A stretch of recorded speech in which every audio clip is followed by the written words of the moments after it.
Hello everyone, today on Oh Hey This Too, we are reviewing the newest foundation from Nars, the Natural Radiant Longwear Foundation, and I actually have a really unique perspective on this one because I got to test it out on both oily and dry skin. So I'm going to give you a review from the perspective of both a really oily skin person as well as someone with really dry skin, and I also have a lot of acne and acne scars to cover, so you will get to see me applying the foundation, see how well it covers, and I also have some clips of how it wore throughout the day. Now, if you're thinking I've lost my mind when I say I got to test it on oily and dry skin, allow me to explain really quickly. If you follow me on Instagram, you probably know this, but I am 1 month in on Accutane, and so when I first started testing this foundation, the Accutane hadn't started drying my skin out yet. I was just as oily as I had ever been the first time I wore it, and in all the clips that you'll see. And then I thought that the Accutane would slowly dry my skin out, but one day I just woke up and no more oils were being produced on my face. It was super weird. But because of that, I got to test the foundation on dry skin also. So what I want to do is first, as per usual, explain what this foundation is, what it claims to be, things like that. Then I will show you the first impression clips, and then I'll talk about my review after having worn it a few more times, as well as my thoughts on it now that I've tried it with dry skin. So the Nars Natural Radiant Longwear Foundation is $49, which is really up there for a foundation. It's pretty standard for a Nars foundation, but as far as foundations across the board go, that is definitely on the high end. So for me personally, if a foundation is going to cost $49, I expect it to really blow me away for it to be worth purchasing, but for other people, that price is not necessarily as huge of a factor as it would be for me. So keep that in mind. It is $49. Nars is no longer cruelty free. I just wanted to note that because I like letting you guys know if a product that I'm testing is cruelty free or not, just in case you purchase that way. They used to be cruelty free, but they are no longer. The shade range is pretty impressive. They have 33 shades. Now, don't get me wrong, 33 shades is amazing, and really, this is a pretty decent, it's a good shade range. But I will say, when I was in Sephora trying to figure out what shade I am, the differences in the shades that are around my light skin tone were so minute that it almost was like I could make any of these work. And then if you look at the differences in shade towards the darker end of the scale, there's way bigger jumps. So, I mean, I'd rather see a more even gradient than such tiny differences in shade around my skin tone and then bigger jumps towards the deeper end of the range. Like I said, they still do have a ton of shades and they really do go pretty light and pretty deep, so it's pretty good. I just wanted to note that because it was something I noticed as I was swatching the shades. So the claims on this foundation are that it's a full coverage radiant finish foundation, and it says that it is for every skin type. It also claims to wear for 16 hours, and long wear is actually in the name of the foundation. While it does say it can be a full coverage foundation, it says it's medium buildable coverage, so I assume what they mean by that is that it's medium coverage on first application, and then with a second layer it would hopefully be full coverage.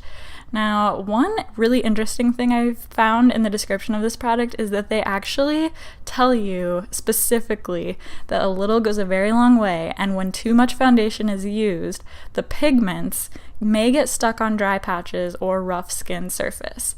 And they actually tell you to exfoliate your skin before applying. I just thought it was really interesting that they specifically said, yeah, this is gonna stick to dry patches if you use too much, which I don't think I've ever seen a foundation straight up admit that. And it also says to first apply it with your fingertips, then buff in with a sponge. In the application clip, I apply it to one half of my face with a sponge and the other half with a brush, just so we can see how it goes. And as far as just generally what I've been hearing about this foundation is that definitely people with dry skin seem to like it more than people with oily skin are liking it, though I have seen reviews of people with oily skin who also like it. And then I've also seen reviews with people who have dry skin who say it does stick to those dry patches, but like they said in the description, maybe that's because they're using too much, I'm not sure. So we shall try it on ourselves and find out. here is the clip of me with a first impression with oily skin on the Nars Radiant Longwear foundation. Oh, and I quickly wanted to mention I did not purchase this foundation. I actually was just using a sample, but I still feel comfortable giving you a full-on review of it because homegirl hooked me up and she filled that tub up, so I had plenty, and as you will see, a little bit went a really long way, so I tested this for several days, so I still feel like I can give you a full review. Don't mind my hair, it's just wet, it's not greasy. I have my little foundation sample here. I'm just gonna give it a shake and then apply it to my face. I have it in, I'll put the shade name on the screen because I can't pronounce it, but I tested a few different shades in Sephora and this seemed like the closest match to me. I'm gonna do half my face with a beauty blender and half with a flat top kabuki brush. I'm not actually gonna put it all on the right side of my face just yet, just because I don't know how quickly it will dry down.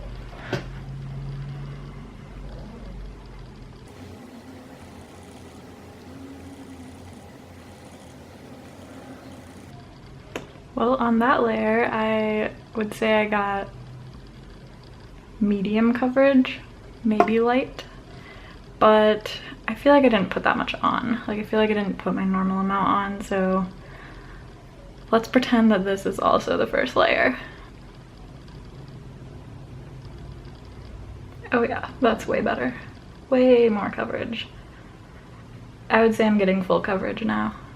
It's covering up all the scarring right here.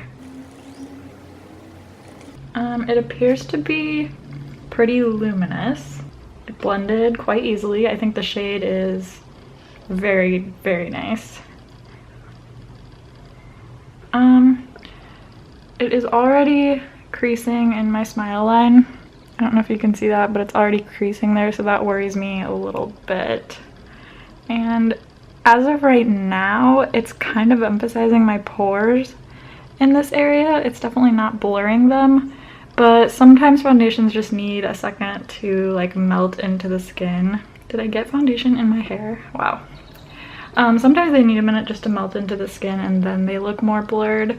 So yeah, I definitely would say I got full coverage and it just looks super luminous, but it looks like makeup because of it creasing right here and just because of how it's sitting in my pores. So let's try the other side with a brush. I'm going to use the Morphe G6 brush this time. Make sure I actually apply the right amount. Normally I pump out foundation and then dip my beauty blender into it. I don't dot it around on my face, but because it's in this little pot, I don't really have a way to do that, so I kind of have to do it this way, which I know is not ideal for testing, but I'm not a big enough channel to purchase every single foundation that I want to try out, so this is what we're doing. Okay, here we go. With a flat top stippling brush.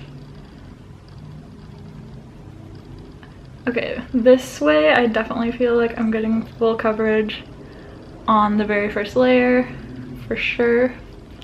I think the shade might be like half a shade too dark, but I'm pretty pale right now, and in the summer, as it gets closer to summer, I'll get more and more tan. I feel like I can just see this sitting on my skin. Like, even as I'm blending it in, I wouldn't say that it's melting into the skin as well as some foundation. Hi, just cutting in here really quickly to say that I lost the clip, but basically I was really not liking it with a brush. It was not blending into my skin at all, even more so than with a beauty blender. So I switched back over to a beauty blender to finish blending it out. Yeah, that's much better. Definitely. Okay, so I think that this, as of right now, has a somewhat luminous finish, not super luminous, just like satin luminous. I'd say it's full coverage on one layer, one actual layer. Unless you use a beauty blender, then you might need 2 layers to get to full coverage. But it doesn't look cakey, it just, I just can see it on my skin a little bit more than some of the others that I've been testing recently that totally look like skin. So like I said, it doesn't look bad, but I don't know. We'll see how it wears throughout the day. Oh, and by the way, I just wanted to point out that the beauty blender that I use is the LA Girl sponge. It's so much cheaper than a beauty blender and insanely squishy and soft and nice. So I highly recommend this over the actual beauty blender. Now I'll get up really, really close.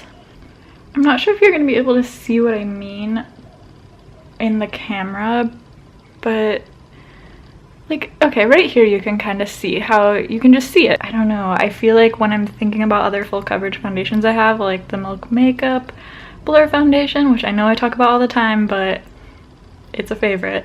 When I compare it to that, just off of a first impression, that one looks much more skin-like and like melts into the skin better than this one seems to. So yeah, those are my first impressions.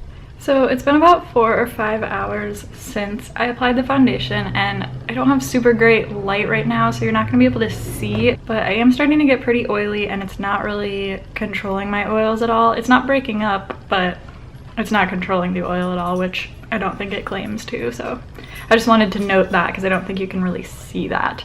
There's nothing like bad about this foundation. Like, it looks pretty, but it's not really doing anything for me. It's not really giving me anything other than pretty decent coverage, but like I have foundations that have slightly better coverage that do things for me, like blur my skin or give me a super beautiful finish or kind of make my pores look less noticeable, or I don't know, just like this one is just kind of emphasizing my pores, and you can just kind of see it sitting on my skin in these areas. It looks really nice on my cheeks, but like I said, it's just not covering. I don't know how to explain what I don't like about this, really. Okay, I zoomed in. I know how to explain it. It just kind of is making my skin look fake. Like the glow that it's giving me, I don't know if you can tell, but it's like emphasizing my pores, and it just looks like fake glow, not like skin glow. And then you can just see it on my skin, not like badly. I mean, I've worn way worse of foundations, but for how expensive this thing is, I'm not blown away right now. And then lastly, you can see here is a clip of my very, very oily skin at the end of the day, and look at how much it totally wore off of my chin as well as my cheek area, but mostly it just completely wore off around my chin and like around my mouth, which, if it claims to be long wearing, was pretty disappointing.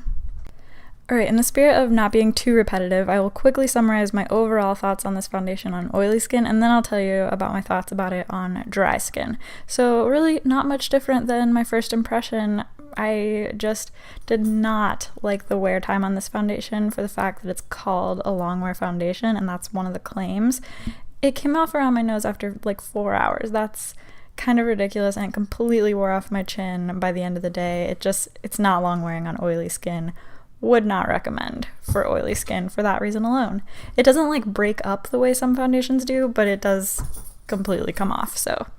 And then I also, like I mentioned, I don't like how it sits on my skin and emphasizes my pores. It just doesn't melt into the skin as well as I would want it to. Overall, I would say pass on this one if you have oily skin. Now, on dry skin, here's what I'll say. I can see why people are loving this with dry skin. It covers really, really well. It has super full coverage for just such a little bit of product, but it's really, really easy to blend out. Like in the past, something like the Marc Jacobs Remarkable Foundation, yeah, that has amazing coverage, but it's not easy to work with. You have to really blend it out, buff it out. The Nars Radiant Longwear foundation, it blends so nicely, but still gives you really high impact coverage and a pretty natural, not cakey finish. So I can see why people are liking it, but I will still say I'm not really impressed even on dry skin with the staying power. It's definitely much, much better than the staying power on oily skin. But I do find that it kind of like fades throughout the day. Instead of completely coming off in areas, it just fades throughout the day on dry skin. And then another thing is, for it being a radiant foundation, I found that on dry skin, it actually looked quite matte, and it really didn't give me much radiance at all, and throughout the day, it kind of looked drier and drier.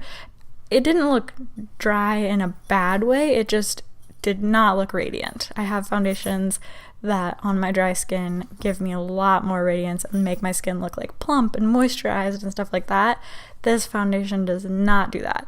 So personally, I can see why people are liking it. If you have dry skin, I think it's worth maybe going in and getting a sample if you're able to do that. Maybe try it out if you're just a really big Nars fan. You tend to love Nars foundations. You don't mind paying that much for a foundation. But if you are on the fence about it, I would have to say skip this one. It's just not impressing me the most. So I hope this review was helpful, and if it was, please give this video a thumbs up and subscribe to my channel if you haven't yet. Also, feel free to share my channel. That would mean the most to me, more than anything else that you could do to help me out. And overall, I just hope you're having a really good day. I'll see you in the next one. Bye!